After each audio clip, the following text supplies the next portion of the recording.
का हो? कुछ कहले रहला याद बा? ऐसन तो कोनो बात ना याद आवत ह। अच्छा तो कटनी हो गई तो भुला गइल? ओहो, अरे बताइबू कि बुझनी बुझाइबू? आ तू का इतना भूमिका बनावेलू हो? कौनो बात सीधे सीधे ना बोल सकेलू।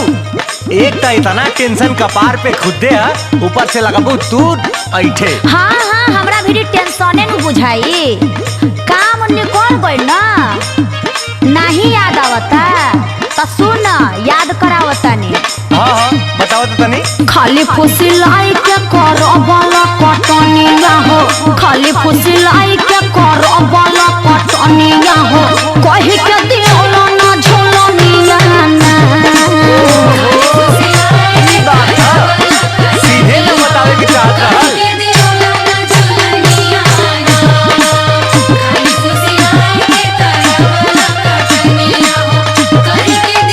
याद आए लो?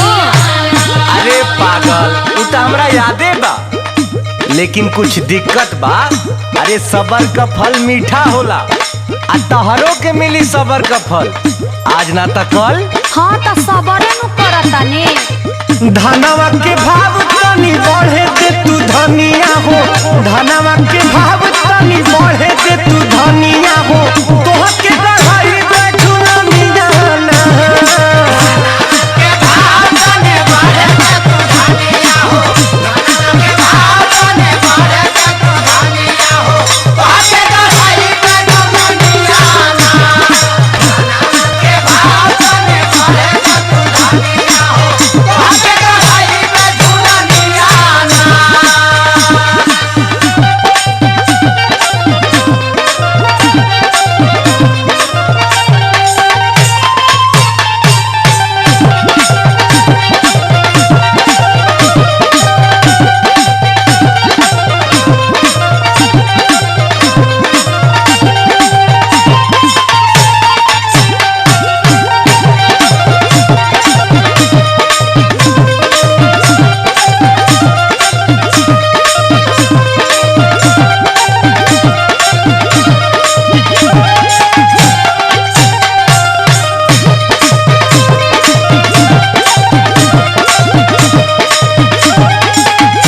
हाँ तो सुन, तू ना बहुत झूठ बोलेला, कहेला बहुत कुछ करेला कुछ ना। अरे पगली, अरे तू ही हमार हीरा है, तू ही हमार मोती है, तू ही हमार दाल है या तू ही हमार रोटी है, सब कुछ तू ही न है। अरे इतना मेहनतिया तू रही बजे न करीला। हाँ तो सुनियो ला, बहा पाइबा तो प्यार के न रस पाइबा, रात से जिया पे रजऊ तो रस जाइबा।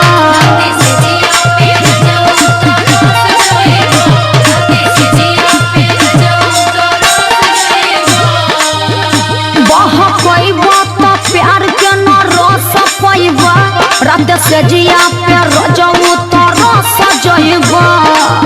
हमारा से चली ना तो हार बाई मनिया हो, हमारा से चली ना तो हार बाई मनिया हो, कहि के दियोला ना झुलनिया ना।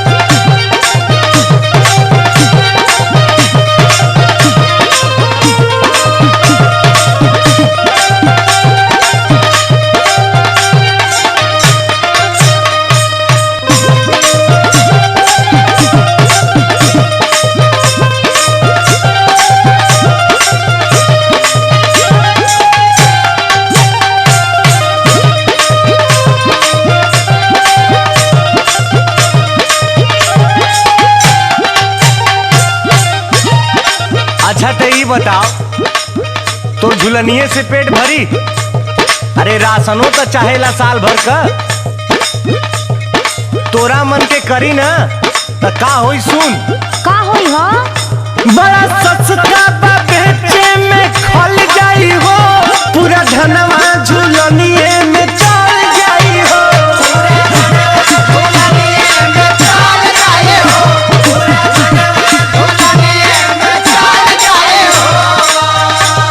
सुन टेंशन मत ले, मर्द के जबान कह देली तो हो के रही।